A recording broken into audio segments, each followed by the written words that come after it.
प्रिय विद्यार्थियों नमस्कार। लर्न इंग्लिश में आपका हार्दिक स्वागत है। आज हम लेसन नंबर 18 देखेंगे। हम व्याकरण के नियम देख रहे हैं और अब तक हमने दो रूल्स देख लिए हैं। आज हमारा तीसरा रूल है, रूल नंबर 3। तो 7 प्रकार के वाक्य हमने देखे। मैं स्कूल जाता हूँ, दूसरा वाक्य था मैं स्कूल गया यानी कि भूतकाल। भविष्यकाल मैं स्कूल जाऊंगा। उसके बाद मैं स्कूल जा रहा हूं जिसमें काम चल रहा होता है वर्तमान में। फिर मैं स्कूल जा रहा था, कार्य भूतकाल में चल रहा था। मैं स्कूल जा चुका हूं, कार्य भूतकाल में पूर्ण हो चुका था, पूर्ण हो चुका होता है। और मैं स्कूल जा चुका था, भूतकाल में कार्य पूर्ण हो चुका था। ये 7 प्रकार के हमारे वाक्य थे। पहले 2 प्रकार के वाक्य हम देख चुके हैं और आज हमारी बारी है तीसरे वाक्य की, यानी कि भविष्यकाल की। मैं स्कूल जाऊंगा। जब कोई कार्य भविष्यकाल में हो रहा होता है तो उसको हम कैसे बनाएंगे, इसको आज हम देखेंगे। ये हमारे वीडियो का विषय है। तो मित्रों, तीसरा वाक्य बनाने में शैल या विल के बाद हम first form of the verb लगाते हैं। वर्ब की पहली फॉर्म का हम प्रयोग करेंगे। मैं जाऊंगा, आई शैल गो। हम जाएंगे, वी शैल गो। तुम जाओगे, यू विल गो। वह जाएगा, ही विल गो। वह जाएगी, शी विल गो। वे जाएंगे, दे विल गो।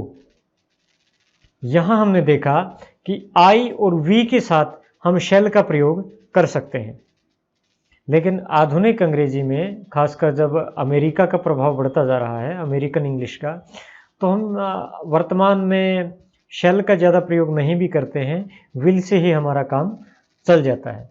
तो I will go, we will go से भी हमारा काम चलेगा, कोई दिक्कत नहीं। लेकिन पुरानी किताबें पढ़ने में आपको आई शैल गो, वी शैल गो से आपका सामना होता रहेगा, इसलिए हमें इसका भी पता होना चाहिए। तो मैं हंसूंगा, I will laugh. I will laugh. Laugh first form of the verb. हम हंसेंगे, वी विल लाफ।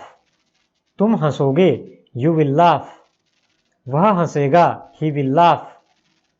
वह हंसेगी, शी विल लाफ। वे हंसेंगे, दे विल लाफ। मैं लिखूंगा, आई विल राइट। हम लिखेंगे, वी विल राइट। तुम लिखोगे, यू विल राइट। वह लिखेगा, ही विल राइट। वह लिखेगी, शी विल राइट। वे लिखेंगे, they will write. I will eat. मैं खाऊंगा। We will eat. हम खाएंगे। You will eat. तुम खाओगे। He will eat. वह खाएगा। She will eat. वह खाएगी। They will eat. वे खाएंगे। तो काले अक्षरों में आप देख सकते हैं प्रोनाउंस हैं, आई, मैं, वी, हम, यू, तुम। उसके बाद ईट, जो खाना वर्ब है हमारी, वो हरे अक्षरों में दिखाई गई है, जिसका हिंदी रूपांतरण है खा। क्रिया का मूल रूप खा। ना हम हिंदी में लगाते हैं खाना, पीना, जाना, आना। मूल रूप है। ना हटने के बाद जो धातु है वही उसका मूल रूप है। उसके बाद विल। विल का जो कार्य है वह भूतकाल भविष्यकाल को दर्शाना है। ऊंगा, एंगे, ओगे, एगा, एगी, एंगे इत्यादि। इसी तरह से आई विल गो, मैं जाऊंगा। वी विल गो, हम जाएंगे। यू विल गो, तुम जाओगे। He will go, she will go, they will go. आप देख सकते हैं कि किस शब्द के वाक्यांश का क्या अर्थ, एग्जैक्टली क्या अर्थ निकलता है। इसी प्रकार से I will see, we will see, you will see, he will see, she will see, they will see. इसमें देख मूल धातु है, देख, सी। उसके बाद ऊंगा, एंगे, ओगे, एगा, एगी, एंगे उसके अंदर जुड़ गए हैं। तो अब वाक्य हम बनाएंगे। Mother will cook food. माँ खाना पकाएगी। मदर, माँ, फूड खाना, और विल कुक पकाएगी। You will sleep on bed, आप बिस्तर पर सोएंगे। यू तुम भी होता है, आप भी होता है। विल स्लीप सोएंगे। We will swim in river, हम नदी में तैरेंगे। विल स्विम तैरेंगे, इन रिवर नदी में। हिंदी में जो क्रिया है, धातु है, वर्ब है, वो अंत में आती है, लेकिन इंग्लिश में वह कर्ता के तुरंत बाद आती है। ऑब्जेक्ट जो कार्य को करने वाला है उसके तुरंत बाद उसका प्रयोग हम करते हैं। हिंदी में वर्ब अंत में। यह इसके कारण थोड़ा स्ट्रक्चर में, वाक्य रचना में प्रभाव अंतर पड़ जाता है। Farmers will water the fields, किसान खेतों को पानी देंगे। वाटर का मतलब पानी देना, विल वाटर पानी देंगे। स्टूडेंट्स विल रीड बुक्स, विद्यार्थी पुस्तकें पढ़ेंगे। विल रीड पढ़ेंगे। Cars will run on road, कारें सड़क पर दौड़ेंगी। कैट्स विल ड्रिंक मिल्क, बिल्लियां दूध पिएंगी। विल ड्रिंक पिएंगी। My father will write a letter, मेरे पिताजी पत्र लिखेंगे। लिखेंगे, जो यह बहुवचन की तरह क्रिया दिख रही है वह आदर देने के लिए है। हिंदी में हम आदर देने के लिए उसको बहुवचन बना देते हैं। जैसे ऐसा कहें कि मेरा पिताजी पत्र लिखेगा तो थोड़ा अच्छा नहीं लगता, उसमें आदर नहीं दिखाई देता, तो हम लिखेंगे कहते हैं, मेरे पिताजी। We will watch a movie, हम फिल्म देखेंगे। विल वॉच देखेंगे। मोंगूस विल किल स्नेक, नेवला सांप को मारेगा। ट्रीज विल शेड लीव्स, वृक्ष पत्ते गिराएंगे। शेड पत्ते गिराना, लीव्स पत्ते।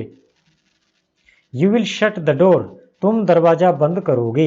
शट बंद करना, द डोर दरवाजे को। विल शट बंद करोगे, यू तुम। They will bring a gift, वे उपहार लाएंगे। We will give water to trees, हम वृक्षों को पानी देंगे। आई विल ड्राइव कार, मैं कार चलाऊंगा। ड्राइव किसी वाहन को चलाना। I will ride a horse, मैं घोड़े की सवारी करूंगा। राइड का मतलब सवारी करना। चिल्ड्रन विल लाफ, बच्चे हंसेंगे। वी विल चूज फ्लावर्स, हम फूल चुनेंगे। यू विल ड्रीम, तुम सपना देखोगे। ड्रीम का मतलब सपना देखना।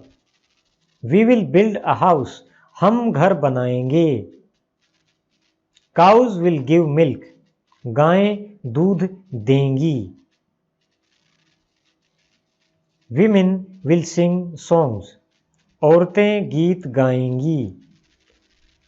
गर्ल्स विल डांस, लड़कियां नाचेंगी। वी विल गो टुमारो, हम कल जाएंगे। विल गो जाएंगे, विल डांस नाचेंगी, विल सिंग गाएंगे। तो भविष्य काल हमें जहां भी बनाना हो, फ्यूचर टेंस जहां भी बनाना हो, तो विल शैल के बाद फर्स्ट फॉर्म लगा देंगे। We will come to school, हम स्कूल आएंगे। यू विल लर्न इंग्लिश, आप अंग्रेजी सीखेंगे। I will read a story, मैं कहानी पढ़ूंगा। We will go to market, हम बाजार जाएंगे। Boys will play in garden, लड़के बाग में खेलेंगे। इन गार्डन बाग में, इन का मतलब में। विल प्ले खेलेंगे। ट्रीज विल गिव फ्रूट, वृक्ष फल देंगे। विल गिव देंगे, फ्रूट फल। गेस्ट विल कम टुडे, मेहमान आज आएगा। शी विल स्पीक ट्रूथ, वह सच बोलेगी। गार्डनर विल वाटर ट्रीज, माली वृक्षों को पानी देगा। तो प्रिय विद्यार्थियों, ये हमने देखा सिंपल फ्यूचर टेंस, यानी तीसरे प्रकार के वाक्य। इसमें हम क्या करते हैं, हिंदी के जिन वाक्यों के अंत में गा, गे, गी इत्यादि आते हैं, यानी कि भविष्य काल की बात होती है, तो उनकी अंग्रेजी जब हम बनाते हैं तो हम शैल या विल के बाद, या कह सकते हैं विल के बाद first form of the verb लगा देते हैं, और वो बड़े आराम से उसकी अंग्रेजी बन जाती है। तो आशा करता हूँ लेसन आपको इंटरेस्टिंग लगा। मिलते हैं अगले पाठ में, तब तक के लिए नमस्कार, जय हिंद।